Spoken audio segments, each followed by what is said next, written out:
கர்த்தருடைய பரிசுத்த நாமத்துக்கு ஸ்தோத்திரம் உண்டாவதாக. அன்பு தேவனுடைய பிள்ளைகளே, ஒவ்வொரு நாளும் பிரச்சனை, நிம்மதியாக தூங்கவே முடியல, இடியாப்ப சிக்கல் போல மாட்டிக்கிட்டு இருக்கிறேன்.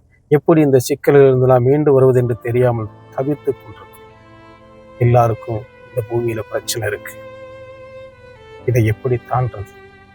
தேவ பிள்ளைகளுக்கு நமக்கு வழி இருக்கு. ஆமா, நமக்கு ஒரே வழிதான். நானே வழியும் சத்தியமும் ஜீவனுமா இருக்கிறேன் என்று சொன்ன தேவன் மட்டும்தான் நமக்கு வழி. பிரச்சனைகள் எல்லாவற்றையும் எழுதி ஒரு ஓரமா வையுங்க. நீங்க ஒரு ஓரமா நில்லுங்க. நடுவுல ஆண்டவராகிய இயேசு கிறிஸ்துவை நிறுத்துங்க. அந்த பிரச்சனைகள் ஆண்டவராகிய இயேசு கிறிஸ்துவை தாண்டி நம்மளை சேதப்படுத்தி விடாது. கோலியாத்தை தாவீது ஜெயித்தார். எப்படி ஜெயித்தார்? தாவீது ஜெயித்தாரா? ஆண்டவர் ஜெயித்தாரா? ஆண்டவர் தான் ஜெயித்தார். கோலியாத்தை போல பிரச்சனைகள் நமக்கு வந்து கொண்டிருக்கலாம். இஸ்ரவேலின் இராணுவத்துக்கே பிரச்சனை அந்த கோலியாத்.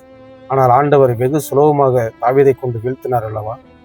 தாவீது சொல்கிறார், நீ பட்டயத்தோடும் ஈட்டியோடும் கேடகத்தோடும் என்னிடத்தில் வருகிறாய், நானோ நீ நிந்தித்த இஸ்ரவேலுடைய இராணுவங்களின் தேவனாகிய சேனைகளுடைய கர்த்தரின் நாமத்தினாலே உன்னிடத்தில் வருகிறேன்.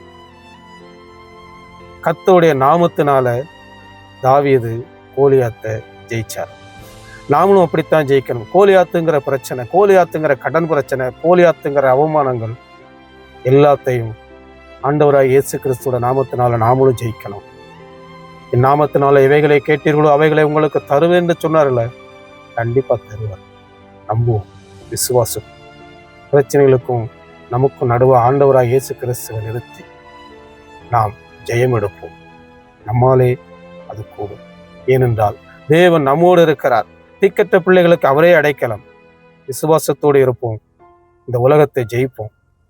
கர்த்தர் உங்களை ஆசீர்வதிப்பாராக. கர்த்தர் நம்மை ஆசீர்வதிப்பாராக.